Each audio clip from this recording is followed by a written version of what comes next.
तुम दुनिया में कहीं से भी प्राप्त करना, वो ताकत तो हम लोगों के पास है, यहाँ से मिलती।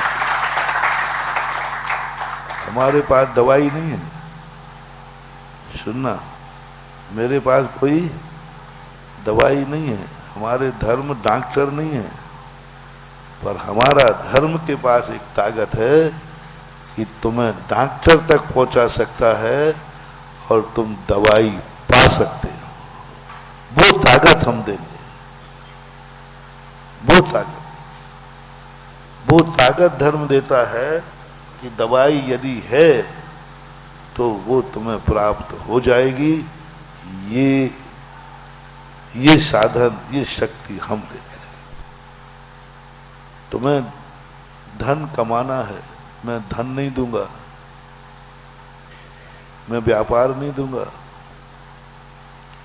मैं ग्राहक नहीं भेजूंगा, लेकिन धन कमाने की शक्ति हमारे पास है, वो हम देंगे। हम तुम्हारी समस्या दूर नहीं करेंगे।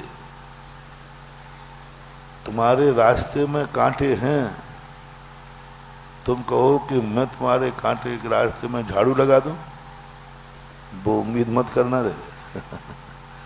हाँ नहीं को बाबा जी हम शिखर जी जा रहे हैं, रास्ते में गाड़ी पंचर ना हो तो क्या करूं, मैं झाड़ू लेकर पहुंचूं? तुम्हारे रास्ते में जो कांटे हैं उनको तो मैं दूर नहीं करूंगा और धर्म करता भी नहीं, लेकिन उन कांटों पर कैसे चलना हंसते हुए, ये ताकत जरूर मैं दे सकता हूं। कांटों पर हंसते हुए चले, कांटे तुम्हारे रास्ते को रोक न सके।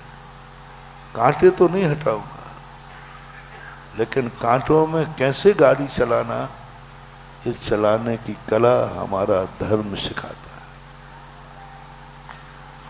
तो आज हम तुम्हें मंदिर नहीं बुलाया है, अभिषेक के लिए नहीं बुलाया है, आपकी जिंदगी की समस्याओं के समाधान कैसे करना, उस शक्ति को देने के लिए बुलाया है। ये मंदिर भगवान की पूजा के लिए नहीं है,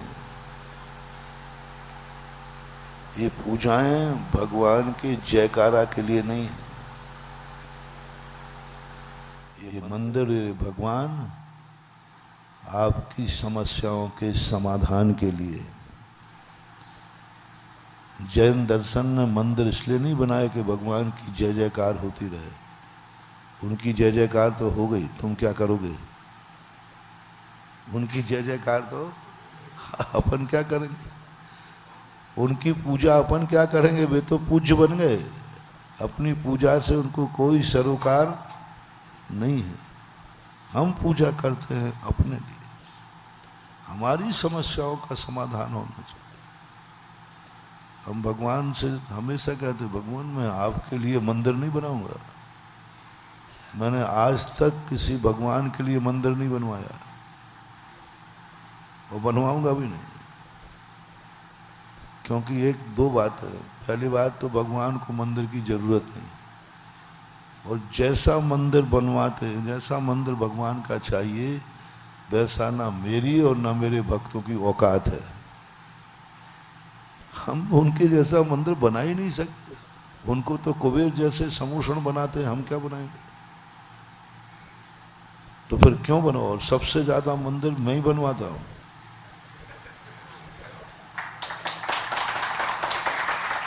लेकिन भगवान के लिए नहीं। मैंने भगवान से कहते आपको कभी नहीं बनवाऊंगा। ये जो मंदिर मैं बनवाता हूं, मैं अपने भक्तों के लिए बनवाता हूं,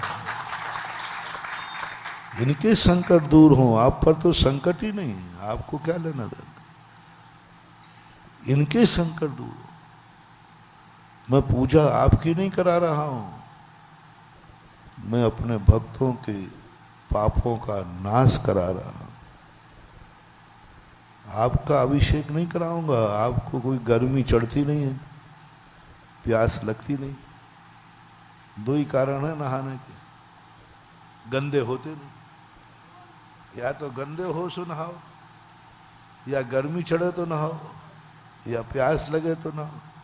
ये तीनों कारण अपने भगवान में, तो फिर क्या जरूरत है? ये जरूरत भगवान आपको नहीं है, हमारे भक्तों को जरूरत है।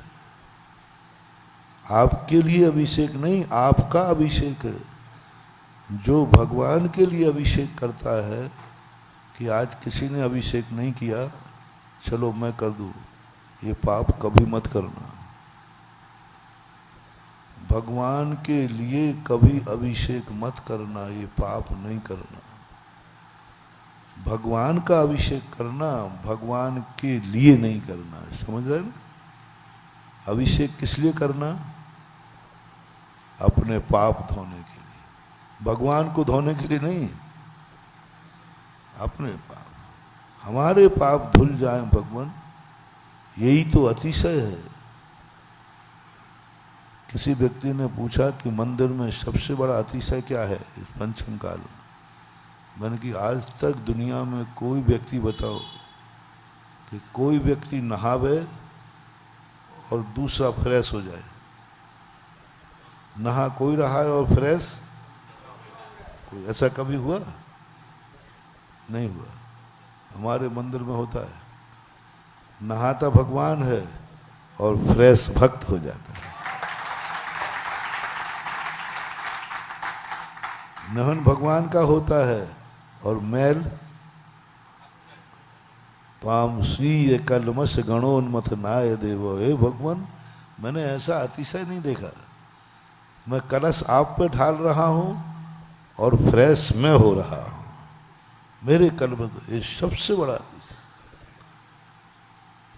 तो अपन को समस्याओं का समाधान खोजना है। जैन दर्शन बीतरागी है, बीतरागी हमारे लिए, तुम्हारे लिए नहीं। लोगों ने कह दिया भगवान कुछ देते नहीं, भगवान से कुछ मांगना नहीं, भगवान की, ऐसी बात नहीं है। मांगते नहीं है हम, मांगना नहीं है हमें, भगवान से कुछ मांगना नहीं है। हम कोई भिखारी नहीं है, हम भिखारी नहीं जो भगवान से मांगे।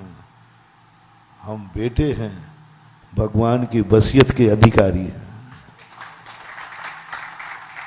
हम इनके वंशज हैं, इनके बेटे हैं, इनके परिवार के हैं। मांगेंगे नहीं, लेकिन वसीयत तो उसका अधिकारी तो है। अपन को तो वसीयत के अधिकारी। इसलिए आप गृहस्थों के लिए समस्याओं के मैंने बहुत समाधान खोजे। जब ग्रस्त है तो इसकी समस्याओं का समाधान होना चाहिए। सबसे अच्छा समाधान है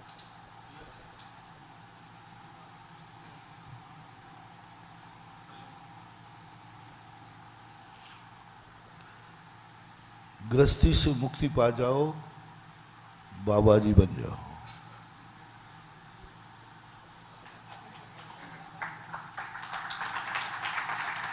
सबसे सरल सस्ता उपाय, गृहस्थी के झंझट में पड़ो ही मत। ये समाधान कैसा रहा? तो करो ना। महाराज जी नहीं बनेगा, अभी तक तो बरुआ सागर से कोई नहीं हुआ। एक आध महाराज हैं,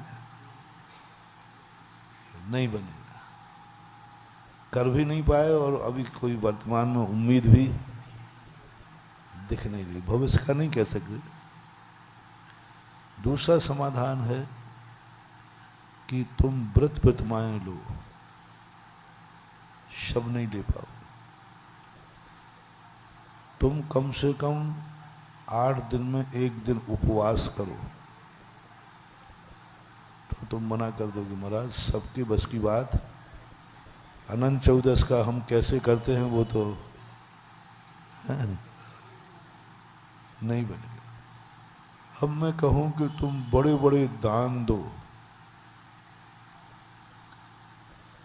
बड़े बड़े दान दो, तो भी तुम कह दोगे महाराज जी बाल बच्चे ही पालने दो। कई लोग कहेंगे हम बाल बच्चे ही नहीं पाल पा रहे, दान क्या देवे, हमारी शक्ति नहीं है। चलो ठीक है,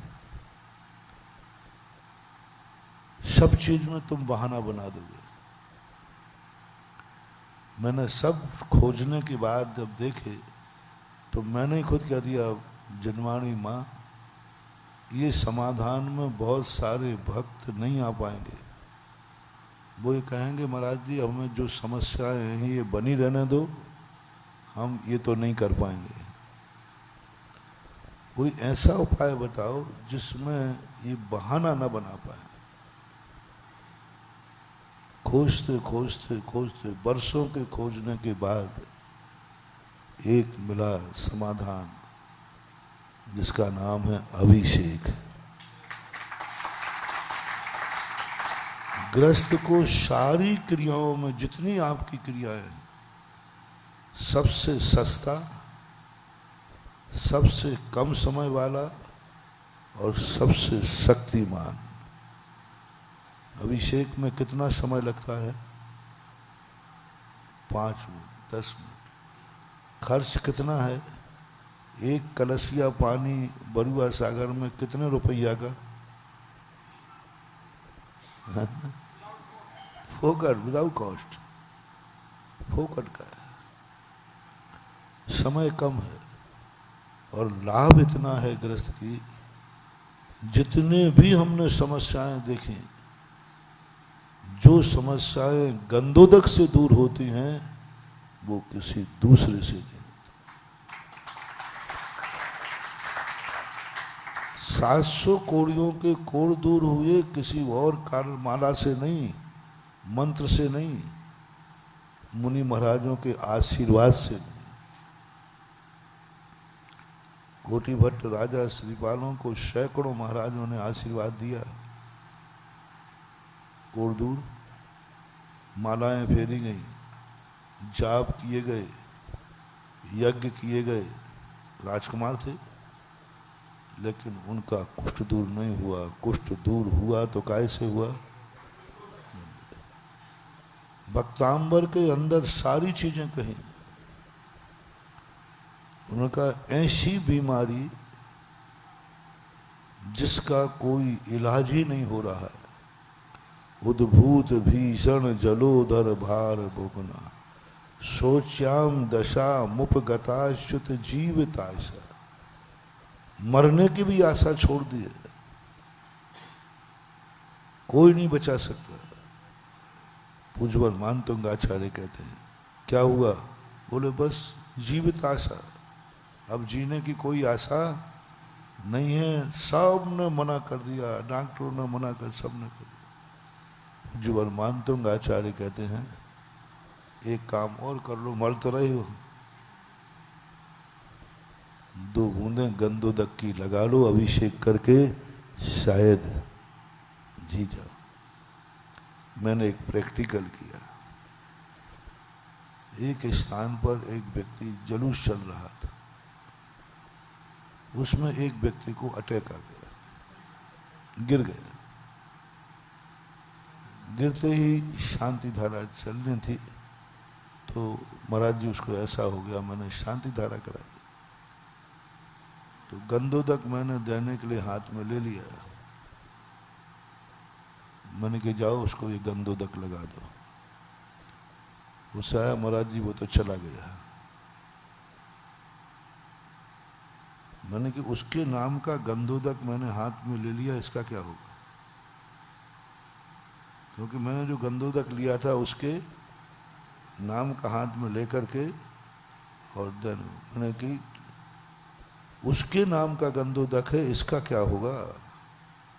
महाराज वो तो चला गया। डॉक्टरों ने घोषणा कर दी वो तो मर गया। मैंने कहा मर गया, और मैंने हाथ में उसके नाम का गंधोदक ले लिया, उसके नाम का है, दूसरे नाम की दवाई दूसरे को कैसे दे दूं? दवाई दूसरे के नाम की है, अब वो दवाई या तो फेंको।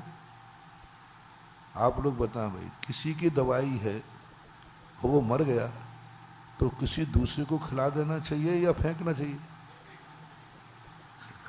नहीं नहीं साहब, दवाई है वो तो कोई ना कोई खाना दो।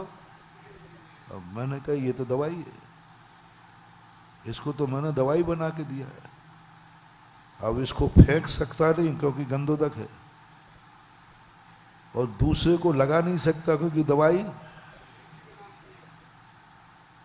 मैंने कहा क्या करूं?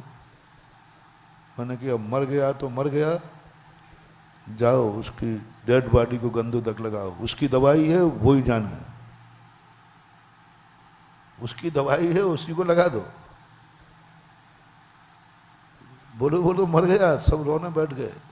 डॉक्टर ने हाथ ऊंचे कर दिए और जा करके मन के तुम तो गंदोदक लगा दो, उसके नाम का है। उसके माथे पे गंदोदक लगाया, जैसे गंदोदक लगा उसकी आंख खुल गई।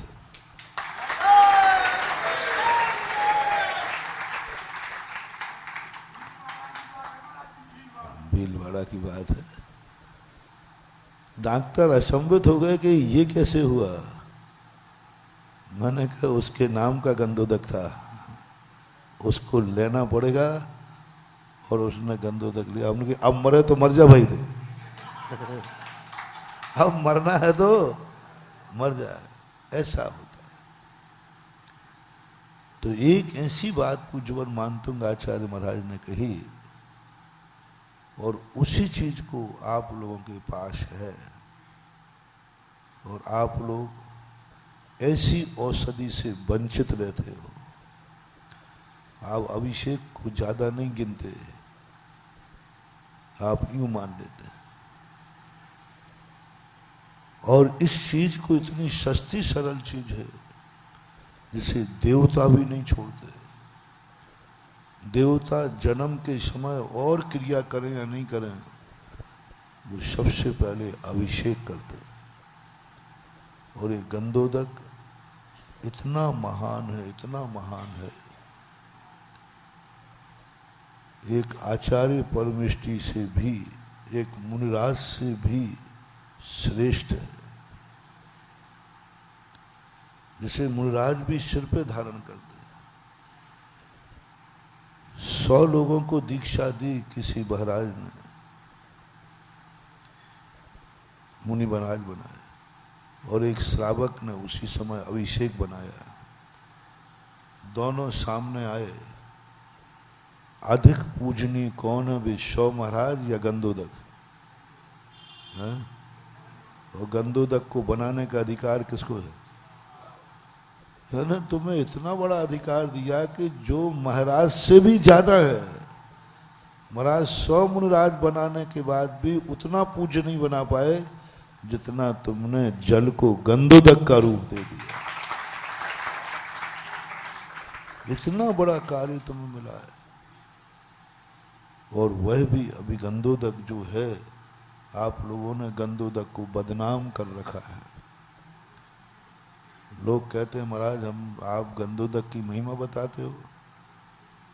कोढ़ दूर हुआ था, हमने तो गंदोदक को एक दिन फुड़िया हो गई थी, उसमें लगा लिया तो वो फोड़ा और हो गया। आपकी बात माने कि हमारे प्रैक्टिकल की बात माने? आप तो कह रहे हो कि गंदोदक से कोढ़ दूर हो गया, था हमारा क्या हाल हुआ? कोई प्रभाव नहीं पड़ रहा महाराज जी, ये सब आपकी बातें हैं। आप क्या बात करते हो? हम प्रैक्टिकल करके बता रहे हैं। मैंने कहा ये तो बदनाम कर देंगे, ये तो हमारे गंदोदक को बदनाम। फिर मैंने देखा कि देखें तो सही, ये गंदोदक करते कैसे, क्या लगाते। देखा तो आप कौन सा गंदोदक लगा रहे थे? जो यहाँ रखा हुआ था कटोरों में। मैंने कही गया काम से। ये जो गंदोदक के कटोरे रखे जाते हैं ना, ये बहुत खतरनाक है, बहुत खतरनाक, बहुत खतरनाक है। क्योंकि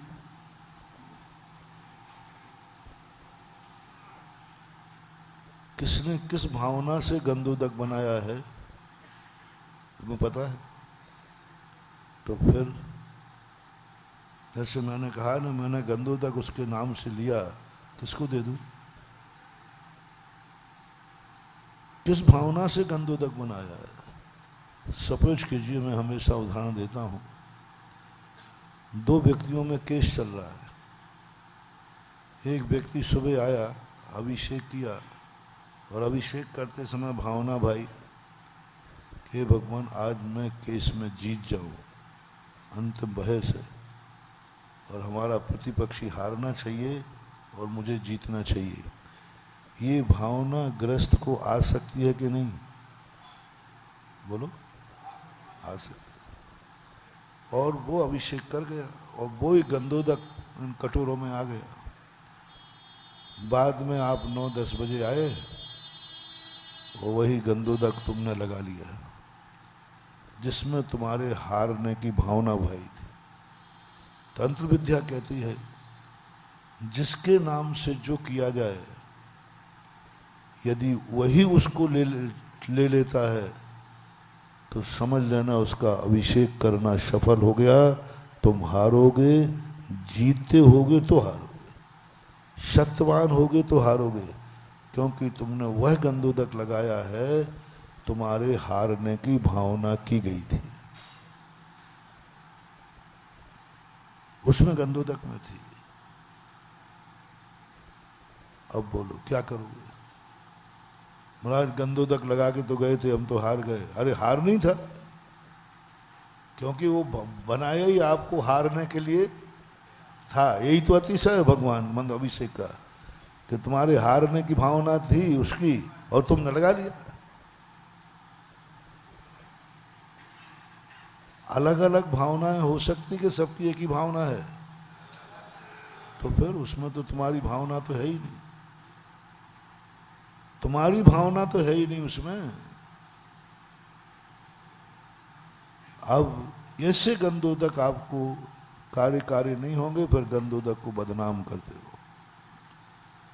गंधोदक में भली 200 लोग करें, तुम्हारी भावना होना चाहिए, तुम्हारा खुद का भाव होना चाहिए कि हे भगवान मैं भी जीतना चाहता हूं।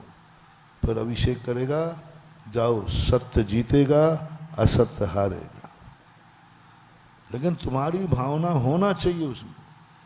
गंधोदक मिल जाए उससे कोई फर्क नहीं पड़ता, 100 लोगों का मिल जाए, लेकिन सबकी भावना अलग अलग है, तुम्हारी भावना भी उसमें निहित है।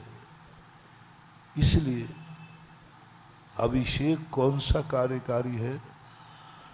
जो स्वयं के हाथ से बनाया जाए। स्वयं के हाथ से बनाया हुआ अभिषेक ही कार्यकारी है। एक बार उनके हाथ से अभिषेक बनाओ, अपने हाथ से, और फिर वो गंधोदक लगाओ। कभी नहीं बना पाओ अपने हाथ से तो अपनों के हाथ से बनवाओ। देख लो ये कौन है तुम्हारा, पिता है, चाचा है, भाई है, जिसके संबंध में तुम ये घोषणा कर सको कुछ भी हो जाए ये मेरा बुरा विचार, उसके हाथ का गंधोदक बनाओ। वो बनाए वो गंधोदक ले लो, जिस किसी का गंधोदक ले लेते। पहली बात कि 5 लोग अभिषेक नहीं कर सकते।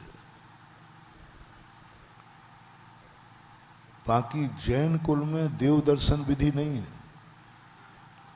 तुम कहते महाराज देव दर्शन विधि सिखाओ, मैं पूछ लेता हूं तुम कौन हो?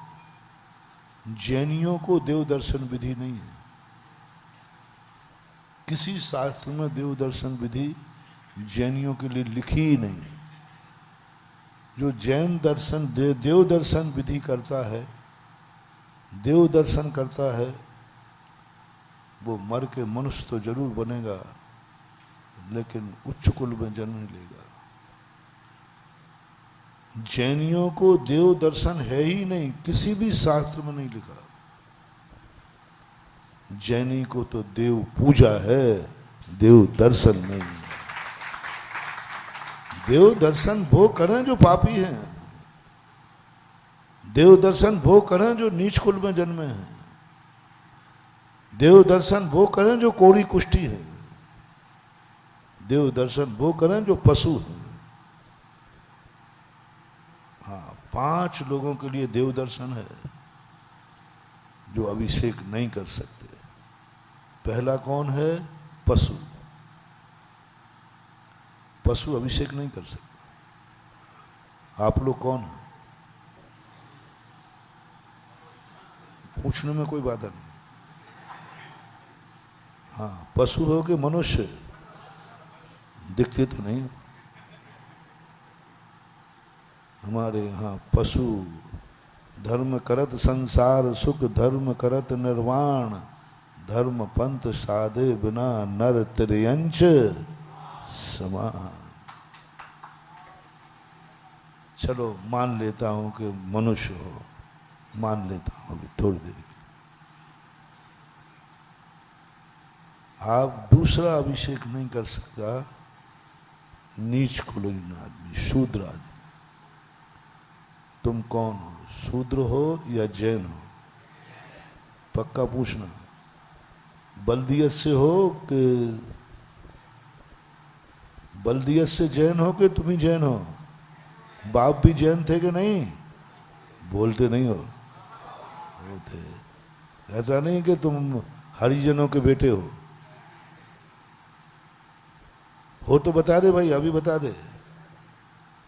जो हरिजन हो, शूद्र हो, उसको अभिषेक करने का अधिकार नहीं है। उसे मैं दर्शन विधि बताऊंगा। अब बोलो आप कौन हैं? जैन हो तो कभी देव दर्शन करने मंदिर में मत आना।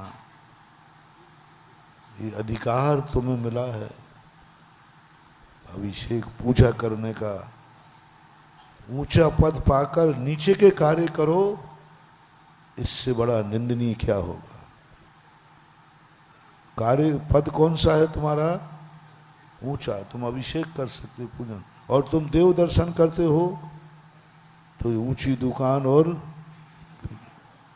तीसरा अभिषेक नहीं कर सकता महिला। उज्वर कुंद कुंद मूल आमना के अनुसार महिलाएं अभिषेक नहीं कर सकती। कई जगह होता है, वो मूल परंपरा नहीं है कुंद कुंद की। वो 7वीं शताब्दी में एक पुन्नाट नाम का संघ हुआ है, उसने ये महिलाओं की अभिषेक की परंपरा चलाई थी, अनादिकालीन नहीं है। तो महिलाएं अभिषेक नहीं कर सकती, शायद यहाँ भी नहीं करती। विश्व में एक ही स्थान तो क्षेत्र ऐसा है, बुंदेलखंड, जहां मंदिर की पूजन विधि एक होती है। भारत में ऐसा कोई प्रांत नहीं है जहां 2 प्रकार के लोग नहीं रहते हो। लेकिन बुंदेलखंड में कितने भी मतभेद हों, अभिषेक का लोटा और पूजन की थाली एक सी रहती है। महिलाएं नहीं कर सकती अभिषेक। आप लोग कौन हैं? चेक कर लेना, पक्के में हो गए कच्चे में? जोर से नहीं बोल रहे, क्योंकि आजकल कोई भरोसा नहीं। कौन महिला है कौन पुरुष है पता ही नहीं चलता है। दूर से देखो तो लगता छोरा जा रहा है, जीन्स पहने है, टी शर्ट पहने है, चश्मा, और पास में देखो तो वो तो छोरी निकलती है। आजकल ड्रेसें अलग अलग थी ना, वो डब ड्रेसें कॉमन हो गई। पक्के में पुरुष हो, ठीक है। चौथा व्यक्ति वो अभिषेक नहीं कर सकता जो कोड़ी कुष्ठी हो, चर्म रोग हो, छुआछूत की बीमारी हो। 5वां व्यक्ति वो अभिषेक नहीं कर सकता जिसने कोई ऐसा पाप किया हो जिसके हाथ का मुनिराज भी आहार नहीं लेते हो और समाज उसके हाथ का पानी नहीं पीती हो। ये अभिषेक नहीं कर सकते। इन 5 में से आप कोई हो नहीं है, तो क्या गारंटी है कि तुम इन पांचों में नहीं होगे? लक्षण तो ये दिख रहे हैं कि तुम हो नहीं, लेकिन मुझे डर लग रहा है कि इन पांचों में से तुम कहीं ना कहीं पैदा होगे मरने के बाद। बस इसी डर के कारण से मैंने तुम्हें आज बुलाया है कि जिस नगर में मेरा प्रवेश हो, उस नगर का व्यक्ति मरेगा तो सही है, वो तो मैं बचा। बस मरने के बाद इन 5 पर्यायों में पैदा ना हो, ये मेरी भावना। मरकर शूद्र ना बने, मरकर पशु ना बने, मरकर महिला ना बने, मरकर पापी कुल में पैदा ना हो, मरकर के कोड़ी कुष्ठी ना बने, ये 5 पर्याय प्राप्त नहीं होना चाहिए। क्योंकि मैं तुम्हारे नगर में आ चुका हूं, और आने के बाद, क्योंकि आगे जाने के बाद पक्का है मुझे अवध ज्ञान तो मिलेगा, पक्का है मुझे भगवान का समोषण तो मिलेगा। क्योंकि देव पर्याय में, और यदि मैंने अवध ज्ञान लगा दिया कि मैं बरुआ सागर गया था, वहाँ के लोग मेरे जाने के बाद कितने लोग मरे और वो कहाँ कहाँ हैं, और यदि तुम कहीं मरने के बाद किसी पशु योनि में पाए गए, शूद्रों में पाए गए, महिला में पाए गए, कोड़ी कुष्ठी पाए गए, पापी कुल में पाए गए, तो मुझे इतना दुख होगा, इतना दुख होगा कि देखो मेरे जाने के बाद भी मैं इसे इन 5 दुर्घटनाओं से नहीं बचा सका। बस मेरा एक ही प्रयास है महानुभाव, मैं तुम्हें मरने से तो नहीं बचा पाऊंगा, मैं झूठी नहीं बोलूंगा, लेकिन तुम मेरी बात मान जाओ तो ये दावा करता हूं, मरने के बाद तुम इन 5 पर्यायों में नहीं जाओगे। ये मेरा दावा, क्योंकि मुझे जिनवाणी पर विश्वास है। जिनवाणी पर जो महानुभाव जैन कुल में लेकर के, कितना अधिकार, इकोनॉमिक्स का एक सिद्धांत है, यदि अधिकारों का उपयोग नहीं किया जाए तो अधिकार समाप्त, उपयोगिता ह्रास नियम, अधिकार समाप्त हो जाता है। कर्म ने तुम्हें अधिकार दिया है कि तुम भगवान को छू सकते हो, और तुम उसका उपयोग नहीं कर रहे हो, तो कर्म कहता है मैंने तेरी मनी। सुनो जैनियों के, तुम जैन कुल में क्यों जन्म लिया है उसकी कहानी सुन लो थोड़ी। मरते समय तुमने अंतिम इच्छा व्यक्त की होगी कि भगवान मरना तो है ही, मर ही रहा हूं, और मरकर मेरा जन्म भी कहीं ना कहीं तो होगा। हे भगवान ऐसे कुल में जन्म होवे जहां मैं भगवान का अभिषेक करने लायक रहूं और मुनिराज को आहार देने लायक रहूं, बस कुछ। कर्म ने कहा, अंतिम कलमबद्ध बयान है, अंतिम भावना, मुझे कुछ नहीं, जन्म तो लूंगा, बस एक अधिकार मिला। कर्म कहता है इसने धन नहीं मांगा, दौलत नहीं मांगी, कुछ नहीं मांगी, मांगा तो क्या मांगा, जिनेन देव को बस मुझे ऐसा कुल मिले। कर्म ने कहा जाओ, इतनी सी मांग की इसने, अपने लिए कुछ नहीं मांगा, उस मांग का परिणाम है कि तुम जैन कुल में जन्मे हो। कर्म ने तुम्हारी इच्छा पूरी की, अब कर्म देख रहा है कि मैंने तेरी इच्छा पूरी कर दी और तुम तो अभिषेक को जाते ही नहीं। तब कर्म कहता, अरे दुष्ट, तेरी भावना मैंने पूरी की और तू उस अधिकार का उपयोग नहीं कर रहा है, जा 100 भाव बिगाड़ दूंगा, ऐसे कुल में जन्म दूंगा, ऐसे स्थान पर जन्म दूंगा जहां जिनेन्द्र देव का नाम भी नहीं मिलेगा, क्योंकि तूने मेरा अनादर किया है। जैन कुल को तरस जाएगा तू, जिनेन्द्र भगवान का नाम भी लेने वाला नहीं मिलेगा तुझे, क्योंकि तूने मेरे दिए हुए अधिकार का उपयोग नहीं किया।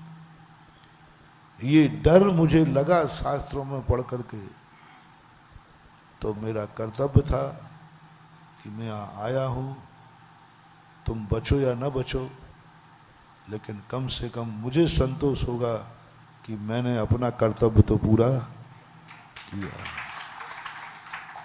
अन्यथा मुझे दुख होगा कि मैंने इनको बताया ही नहीं। ये कारण है क्योंकि तुम्हें अधिकार मिला है, इन 5 पर्यायों में तुम नहीं हो। और कल भी मेरी भावना है कि अगला भव भी तुम्हारा इन 5 पर्यायों में न हो। और यदि आपको पसंद हो तो अच्छी बात। इन 5 में से कौन सी पर्याय अच्छी है जिसको तुम चाहते हो? पशु, और आज एक पर्याय दिख रही है अच्छी, हरिजन बन जाए। अरे सरकार से बहुत छूट है शेड्यूल कास्ट को, और मंदिर में भी छूट है। बेटा हरिजन बनोगे, कुछ नहीं करना, माँ देरी पे आना, जाओ भगवान, बस इतना ही कह के चले जाना, कुछ नहीं करना, तो भी कल्याण हो जाए। हरिजन बनने में बहुत फायदा है। सरकार से तो है ही, यहाँ भी कोई झगड़ा टंटा नहीं, बस मंदिर की देरी पे आना, जाओ भगवान। इतने में वही पुण्य मिलेगा जो अभिषेक करने वाले को मिलता है। अभिषेक करने वाला जो पुण्य कमा रहा है, उतना ही पुण्य हरिजन दरवाजे पे आकर के जयकार बोल के चला जाए वो कमा रहा है। कितना सस्ता है। कौन कौन हरिजन बनना चाहता है? हाँ, वो भी रास्ता बता दो।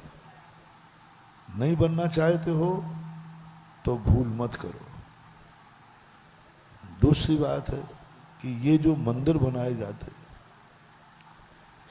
ये बहुत खतरनाक है।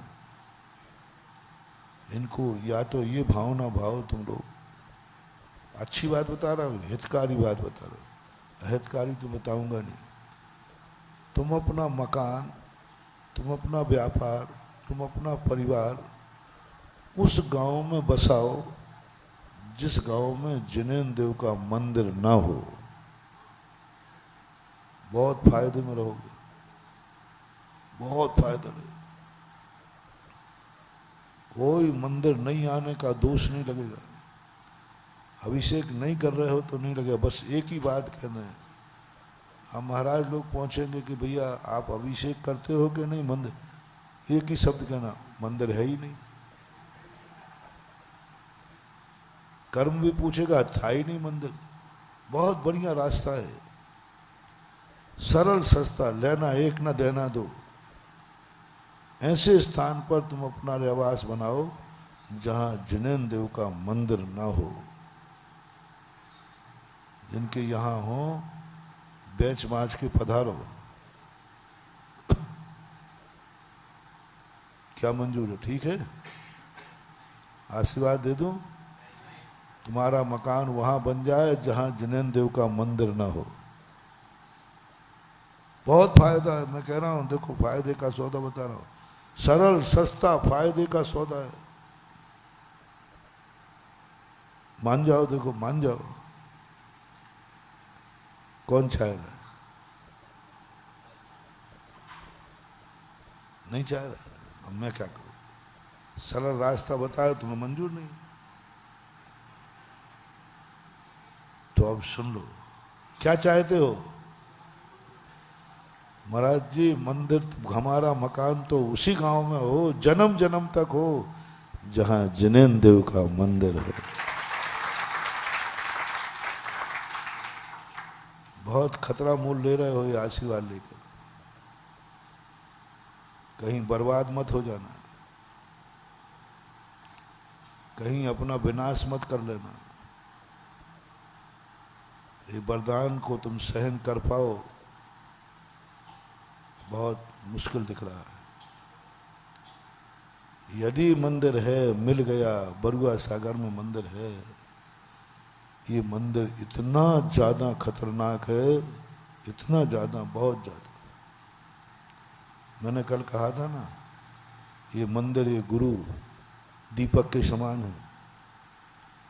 यदि सावधानी से लिया तो, और चूक गए तो, ये मंदिर भी ऐसे ही है।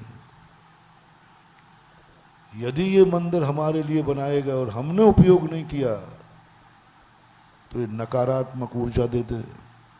जिस समय भगवान का अभिषेक चलता है, तुम घर में बैठे हो, बहुत नकारात्मक ऊर्जा मिलती है। मंदिर में तुम्हारे लिए उस समय बहुत नकारात्मक,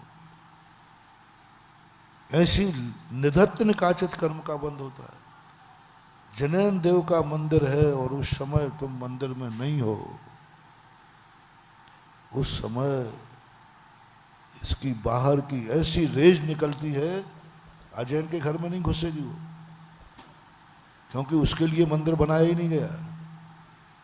ये मंदिर किसके लिए बनाया गया, उसका नाम बताओ। किसके लिए बनाया गया, नाम बताओ उसका।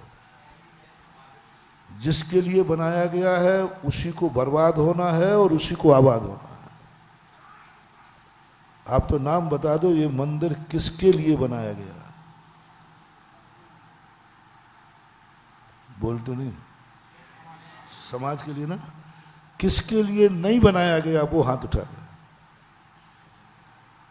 महाराज इस मंदिर मेरे लिए नहीं बनाया गया, मेरा इस मंदिर से कोई सरोकार नहीं है, मैं इस मंदिर में समाज में आता ही नहीं, मेरे लिए मंदिर नहीं है, मैं मंदिर से अलग हूं। कोई हाथ उठा रहा। अब बेटा बर्बादी है तुम्हारी।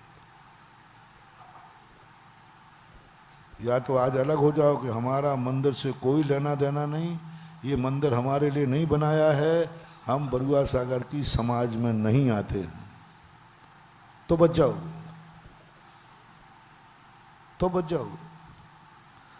मेरी खोजें ही ऐसी हैं जो तुम आज तक नहीं खोज पाओगे, तो बेटा बच जाओगे तुम।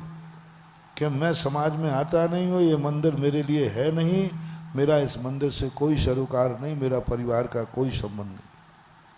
ये घोषणा कोई कर सकता है?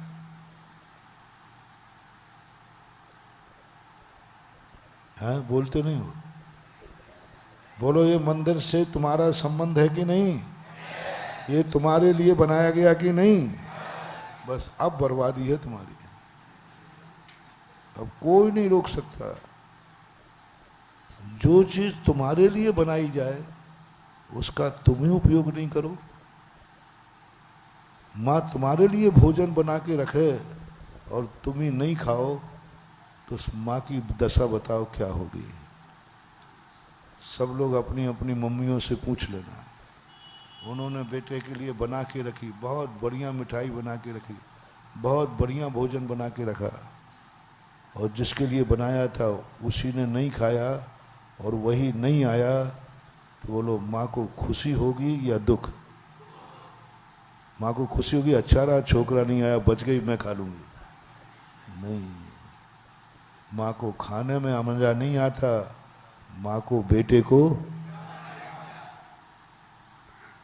जिनवाणी माँ को तुम क्या समझते हो? बर्बाद हो जाओगे रे। इसकी बद्दुआ, माँ बद्दुआ देती नहीं है, माँ की बद्दुआ लगती है। माँ को एक खेद हो गया, मैंने इतनी मेहनत से बनाया, छोकरा तो आया ही नहीं, उसने बद्दुआ दी नहीं, कितनी मेहनत से बनाई थी, वो तो आया ही नहीं। उसने यूं एक बार हाथ कर लिया तो माँ ने ऐसा एक बार हाथ किया, मैंने जिस छोकरे को बनाया वो तो ये माँ ने ऐसा हाथ किया तो माँ का कर्म नहीं फूटा, तेरा कर्म फूट गया। मैंने इतनी मेहनत से बनाया, वो तो आया ही नहीं, कर्म फूट गया तुम्हारा, जाओ। जो चीज बनाई है वह चीज के लिए तुम 100 भवों तक तरसोगे क्योंकि माँ को दुख हो गया, मैंने जिसके लिए बनाया वो वस्तु 100 भाव तक माँ ही नहीं मिलेगी, अनाथ बनोगे, क्योंकि माँ को एक बार तुम्हारा दुख मनाना था। ये तो संसार की माँ की बात कर रहा हूं मैं। जिनवाणी माँ तो इससे ज्यादा खतरनाक है। बोलो, ये जिनवाणी माँ ने मंदिर किसके लिए बनाया? फिर बोलते जाओ, समाज के लिए, तुम्हारे लिए। कितनी मेहनत से बनाया बोलो। भगवान कभी सिद्धालय से लौटते हैं? क्या बात करते हो तुम लोग। यही तो मैं सोच रहा हूं कि तुम्हें ये मंदिर बर्बाद कर देंगे। इसे जाओ इन मंदिरों को छोड़ करके उन स्थानों पर जहां भगवान का मंदिर ना हो। नहीं तो मुझे तुम्हारी बर्बादी दिख रही है। जिनवाणी माने भगवान कभी सिद्धालय से लौट के नहीं आते, और माँ ने भगवान को लौटाने की बात कर दी। भगवान कहते मैं नहीं आऊंगा। जिनवाणी कहती है प्रभु मेरे इन बेटों के खातिर आ जाओ, मुझे किसी से मतलब नहीं है, आपको मतलब नहीं है, मैं इनकी माँ हूं, मुझे मतलब है, आओ प्रभु। भगवान आने को तैयार नहीं। जब कोई फाइल आपकी नहीं निपटती तो आप सोर्स में लाते हो। जिनवाणी ने कहा कैसे बुलाऊं भगवान को इन ग्रस्तों के लिए। उसने मुनिराज का सोर्स लगवाया। मुनिराज, हमें मंदिरों की इनकी जरूरत नहीं है, हमारा देव दर्शन का नियम नहीं है, मुझे अभिषेक भी नहीं करना, मुझे मतलब ही नहीं मंदिरों से। मुनिराज से कहती है जिनवाणी माँ, हे श्रमण भगवान को बुलाओ ना। तो महाराज ने कह दिया माँ मैं भगवान को क्यों बुलाऊं, मुझे मिलना होगा तो मैं भगवान के पास स्वयं चला जाऊंगा ना। उन्होंने कहा नहीं, तुम्हारे लिए नहीं, गृहस्थों के लिए बुलाओ। मैं क्यों बुलाऊं? नहीं बुलाओ, ये जीवित रहेंगे तो तुम जीवित रहोगे, ये सुरक्षित रहेंगे, क्योंकि मुनियों की खान, मुनि कहां से निकलते हैं? श्रावक से। खान जिंदा रहेगी तो माल निकलता रहेगा। इसलिए जाओ। ओह गजब, तुम्हारे लिए मंदिर चाहिए था, मुनि महाराज का सोर्स लगवा दिया। मुनि महाराज सूर्य मंत्र दिए बिना मुनि की प्रतिष्ठा, यही तो सोर्स है। मुनिराज को लगाया, मैं क्यों, गृहस्थों को चाहिए, गृहस्थ बुला ले मैं ना। जिनवाणी कहती इनकी पहुंच नहीं है, इनकी पहुंच नहीं है, भगवान बहुत बड़े हैं, इनकी बात वो सुनने वाले नहीं है। तेरी पहुंच है, तेरी बात सुनेंगे, और तू जिस फाइल पे दस्तखत कर देगा वो फाइल पास होगी। बोलो, तुम्हारे लिए हमें दांव पे लगा दिया, हमारी जमानत दिलवा दी, और भगवान को बुलाया और भगवान आने को तैयार हो गए। आपकी फाइल थी, सोर्स मैंने लगाया, विकल्प फाइल तैयार जिनवाणी ने कराई तुम्हारे लिए। अब जिनेंद्र भगवान ने एक शर्त रख दी, महाराज जी तुम बीच में क्यों पड़ रहे हो, तुम्हें क्या लेना देना है? बताया ऐसी ऐसी बात है। तो उन्होंने कहा भगवान ने, जमानत ले रहे हो आप, क्या गारंटी है कि मैं भी ऊपर से नीचे आ जाऊंगा, मंदिर में बैठ जाऊंगा? क्यों बैठ जाऊं? अभिषेक के लिए, पूजन के लिए, और श्रावक नहीं आए तो पर मैं बैठकर वहां मक्खियां भगाऊंगा क्या? क्या गारंटी है तुम्हारी? तू तो आया और चला जाएगा पंचरणा के बाद। भोगना तो मुझे पड़ेगा। तू तो चला जाएगा, मुझे आओ भगवान बैठो, तो स्वाहा स्वाहा करके बैठा दिया बेदी पर, उसके बाद तू वहीं रहेगा कि बिहार करेगा? मैं तो बिहार करूंगा। तो उस बाद में मेरी क्या दशा होगी? मेहमान घर में आए और तुम धीरे से खिसक जाओ, मेहमान को बुलाकर तू खिसक जाएगा, फिर क्या होगा मेरा? कौन पूछेगा मुझे वहां, और मैं क्या करूंगा वहां जाकर के? अब इस प्रश्न का जवाब मेरे पास नहीं था। उसी प्रश्न का जवाब पूछने के लिए मैंने आपको बुलाया है। आपकी तरफ से मेरी जमानत जब्त नहीं हो जाए। मैं ये जब भी पंचकर्मा करता हूं जहां भगवान के इस प्रश्न का जवाब, मैं जमानत जल्दी नहीं लेता। जमानत जब्त हो जाए, आफत हो जाए। मेरी जमानत आपके लिए है। क्या भगवान को मैं ये जमानत दे दूं कि भगवान चिंता मत करो, ये मेरे भक्त हैं, मेरे जाने के बाद इस नगर का एक एक बच्चा आपका अभिषेक पूजन करेगा और आपको जिसलिए बुलाया है उसका उपयोग करेगा। ये जमानत मुझे लेना पड़ती है। बोलो, मेरी यह जमानत बच जाएगी या जब्त हो जाएगी? थोड़ा जोर से बोलो ना। बचा लो भैया, बचा लो, लाज बचा लो मेरी। बड़ी मुश्किल से भगवान माने हैं, लेकिन ध्यान रखना, भगवान ने कह दिया नहीं, मैंने कहा भगवान सब भक्तों ने कह दिया लगेंगे, अरे ये ग्रस्त है, इनका कोई भरोसा नहीं, ये अंटी बांध करके शपथ ले लेते हैं,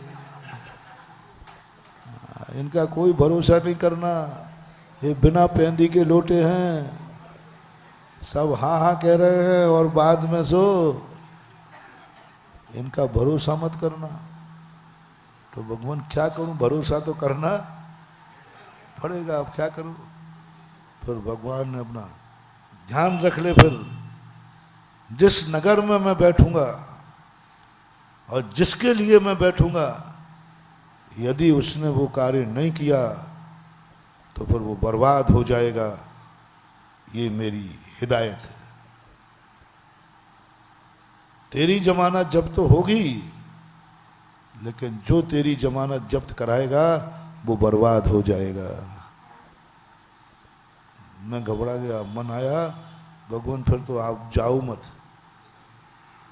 वहीं बैठो, क्योंकि हमारे भक्त तो कहीं में बदमाश हैं, सही में नियम तो ले लेते हैं, बाद में तोड़ देंगे। मन किया भगवान आप मत आओ, बिना आपके ही ठीक है, बिना आपके ही ठीक है। लेकिन मैं क्या करूं, पहले आ गया होता तो ये मंदिर नहीं बन पाता। लेकिन क्या करें, हमारे और महाराज लोग आए, वे बनवा गए, गलती कर गए। अब तो भगवान आ ही गए हैं। नया मंदिर होता तो बेटा हम या तो तुमसे स्टाम्प लिखवाते और या भगवान को आने ही कह देते भगवान को। अब भगवान को तो मैं रोक नहीं पाया, वो आ गए, अब आपको भगा रहा हूं।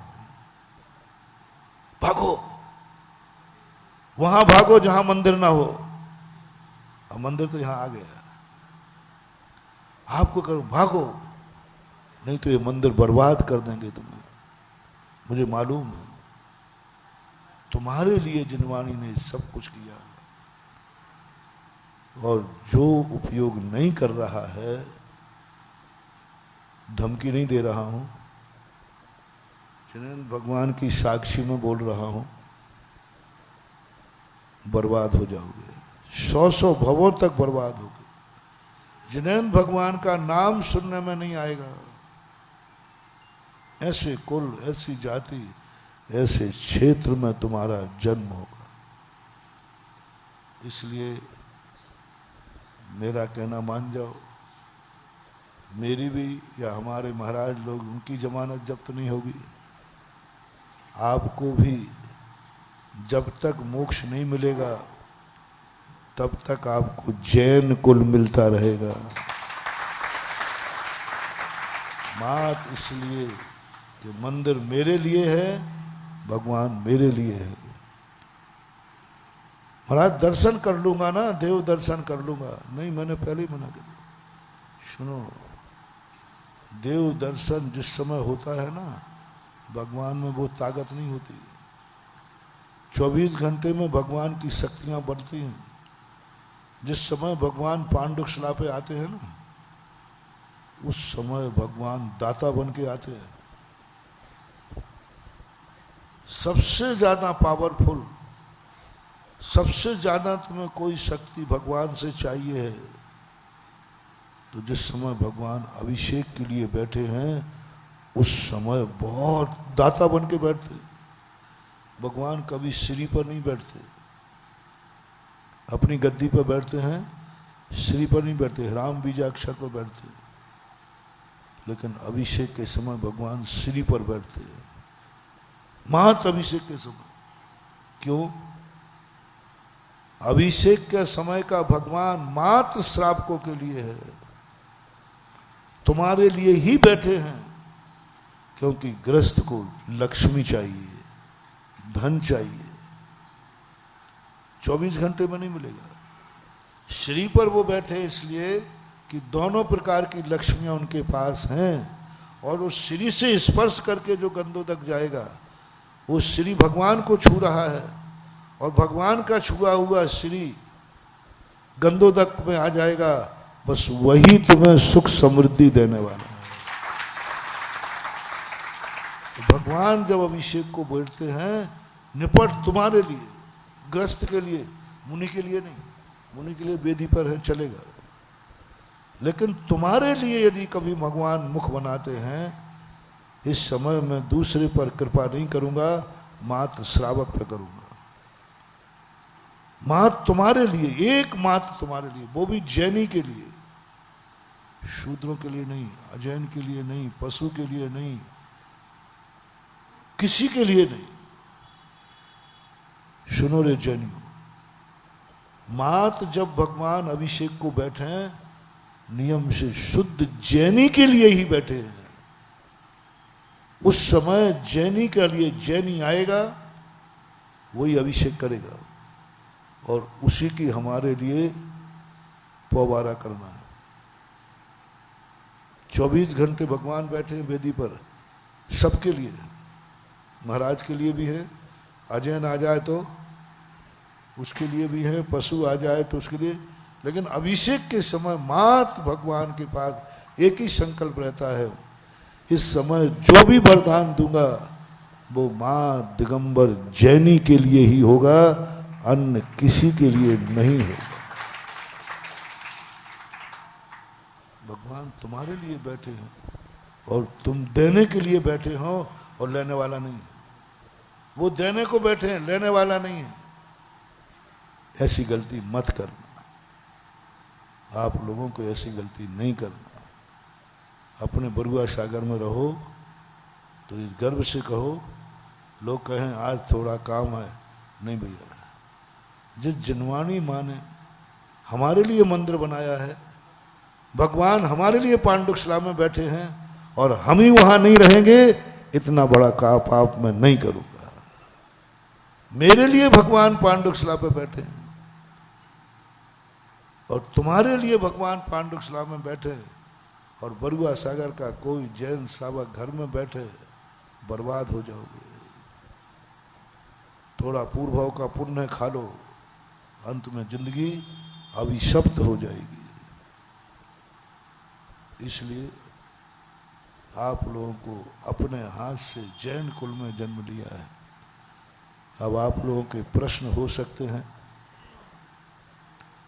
महिलाओं का क्या होगा? वो तो अभिषेक नहीं कर सकेंगे।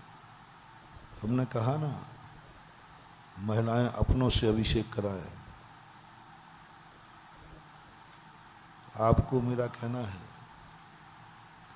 बहुत करुणा करके कह रहा हूं, यदि गरीबी हो तुम्हारी जिंदगी में तो अपने माँ से रोटी की भीख मंगवा लेना। माँ भूख लगी है, भीख मांग के ला। माँ बेटे के लिए भीख मांगती है, कोई पाप नहीं, कोई पाप नहीं। लेकिन बहुत करुणा दया करके कह रहा हूं, आपकी माँ यदि जिंदा है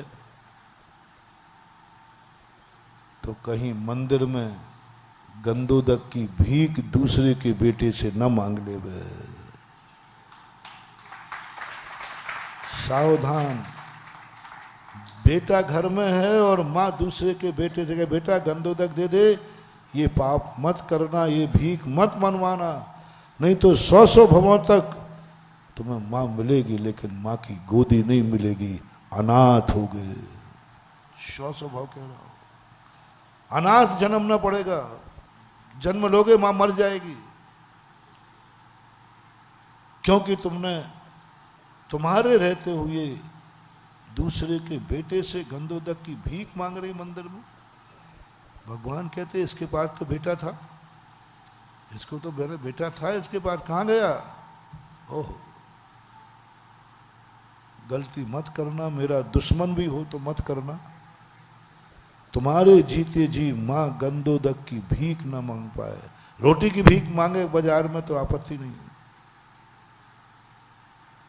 कभी गलती नहीं कर।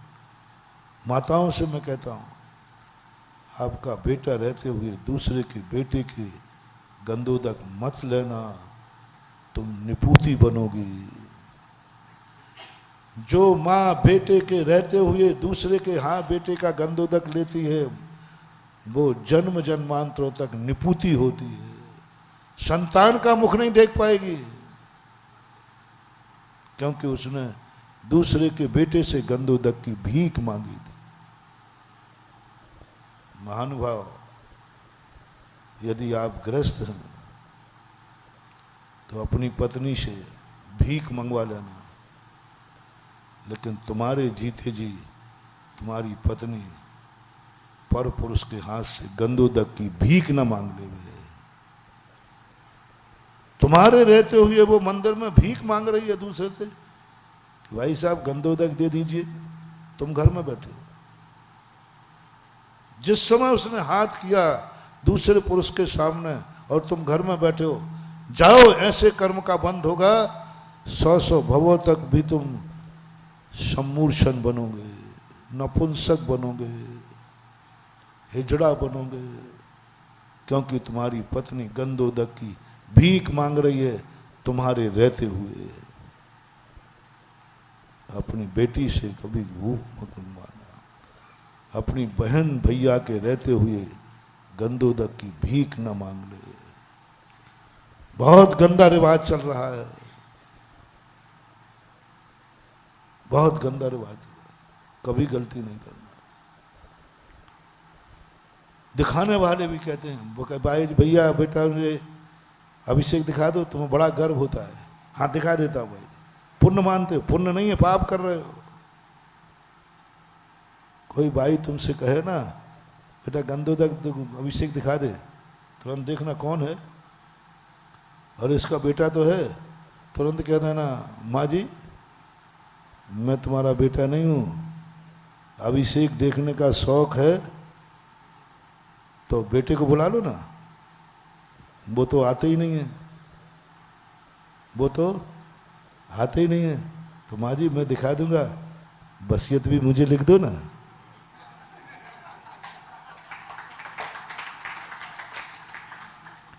वसीयत लिखने को तैयार हो तो रोज को प्रतिदिन गंदोदक दूंगा तुझे, अभिषेक दिखाऊंगा। वसीयत उसे दिखो और अभिषेक मैं दिखाऊं, मैं ऐसा फोकटिया नहीं हूं, अब मैं सुधा सागर का चेला बन गया हूं। ऐसा नहीं होगा। बेटे को बुलाओ जिसको वसीयत दोगे। हाँ ऐसा होना चाहिए, ऐसा हुआ है। मैंने माताओं को एक नियम दिया, बहुत पहले की घटना है।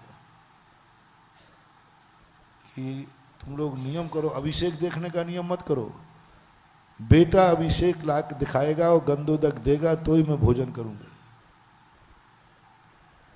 पत्नी को नियम दे दिया, पति गंधोदक देगा ला करके तो ही भोजन करूंगी, अभिषेक देखने का नियम नहीं। महिलाओं ने ले लिया। अब एक घर में क्या हुआ, एक छोकरे ने कहा माँ मैं तो नहीं दिखाऊंगा, मैंने तो नियम ले लिया, मैं भोजन नहीं करूंगी। बोले तू कल मरती थी तो आज मर जा, मैं तो अभिषेक करने नहीं जाऊंगा। एक आध निकल आता है ऐसा, एक आध बरुआ सागर में भी निकलेगा। पत्नी ने कहा तो कहता तू कल मरती थी तो आज मर जा, लेकिन मैं धोती दुपट्टा पहनकर अभिषेक करने वाला नहीं हूं। अम्मा घबरा गई। दोपहर में 3 बजे सामायिक से जब मैं उठा तो आ गई, बोले महाराज जी बड़ी आफत हो गई, आपकी बातों में आकर मैंने नियम तो ले लिया लेकिन छोकरे ने तो ऐसा कह दिया कि तू कल मरती थी तो आज मर जा, मुझे कोई दया नहीं है। वो तो पति ने भी यही कह दिया। अब मैं क्या करूं, मरूं या नियम तोड़ूं?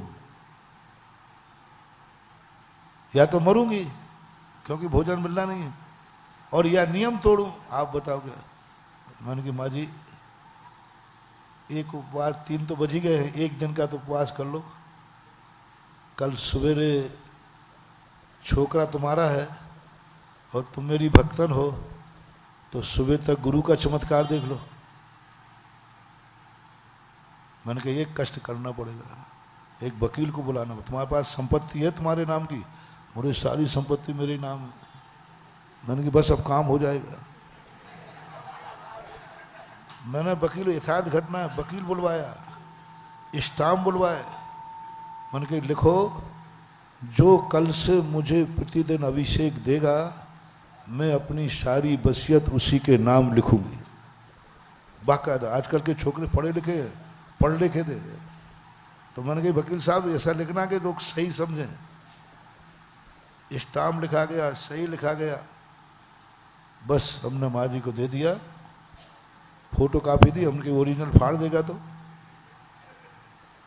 मैंने कहा ये ले जाओ बेटी को दिखा देना, बेटा कल प्रवचन में तेरे से परेशान नहीं करूंगी, मेरा नियम है कि जो मुझे अभिषेक देगा प्रतिदिन वही मेरा बेटा होगा और उसी को मेरी वसीयत होगी। आज धमकी दे रही है, ऐसा होता है क्या? धमकी नहीं बेटा, देख पढ़ ले। पढ़ा तो उसमें तो सही में सब लिखा था। मैं इतना, ऐसा करोगी आप, मैं आपका बेटा होकर ऐसा करोगी आप, ऐसा करोगी आप, महाराज की बातों में आ गई हो। बेटा वो मेरे गुरु हैं, मैंने नियम ले लिया, मैं क्या करूं। वो छोकरे को रात भर नींद नहीं आई। कल सुबह प्रवचन में तो मम्मी ऐसा मत करो, बोले बेटा अब नियम है तो नियम ही होता है। मैंने कर लिया नियम। सुबह सुबह वो धोती दुपट्टा पहन के अभिषेक में आ गया। मैं उसी की तरफ देख रहा हूँ और वो मुझे ऐसा दिख रहा है जैसे यही है बाबा, यही है। इतनी आंखों से देख रहा है जैसे वो मुझे खा जाए। मैंने कहा बेटा चलेगा, तू तो चिंता मत कर, तू तो अभिषेक कर पहले। और मैंने कहा स्टाम्प पर नाम भरना बाकी है, जिस दिन नहीं आए उसी दिन का बेटा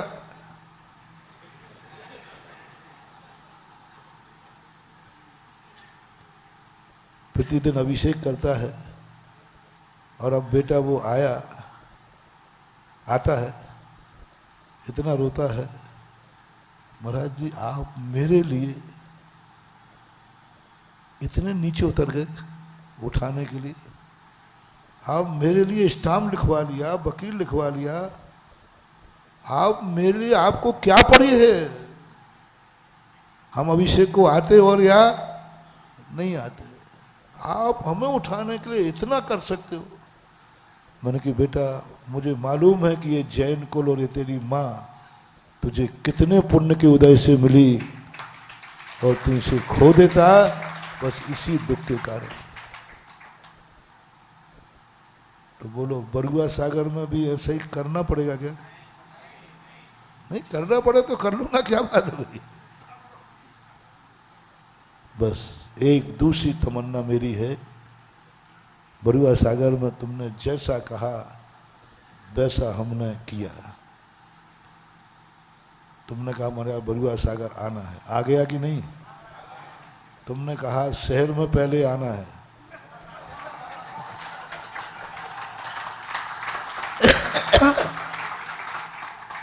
आ गया कि नहीं? तुम्हारी सारी इच्छाएं पूरी करी, एक आध मेरी कर दो ना।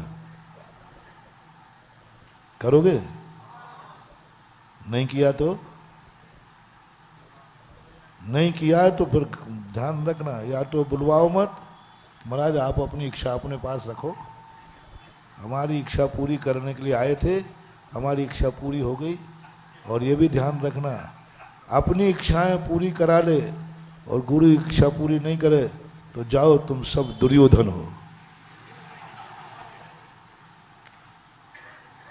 और अब मैं नाम रखूंगा बरुआ सागर दुर्योधनों की बस्ती है। और तुमने अपनी इच्छा पूरी कराई तो अंदर से बोलो महाराज आप बोलो आपकी क्या इच्छा है, हम प्राण देकर के भी पूरी करेंगे।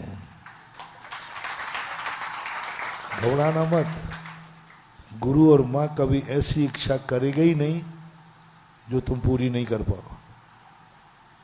वो गुरु कैसा, वो माँ कैसी, जो ऐसी इच्छा कर ले कि बेटा पूरी ही, मैं ऐसी इच्छा करूंगा जो तुम पूरी कर सकते हो, बस बहाना मत बनाना। कर सकते हो, बहाना मत बनाना। कहूं? थोड़ा एक बार और बोला जोर से, करोगे पूरी? बस मेरी एक ही तमन्ना है कि बरुआ सागर में आया हूं तो आज के बाद जैनी की हर घर की महिला को उसके घर परिवार के पुरुषों द्वारा अभिषेक का गंधोदक मिलना चाहिए।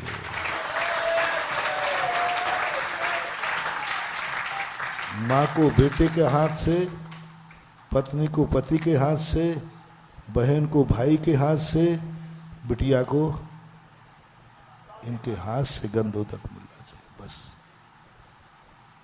मेरी एक ही तमन्ना है। बस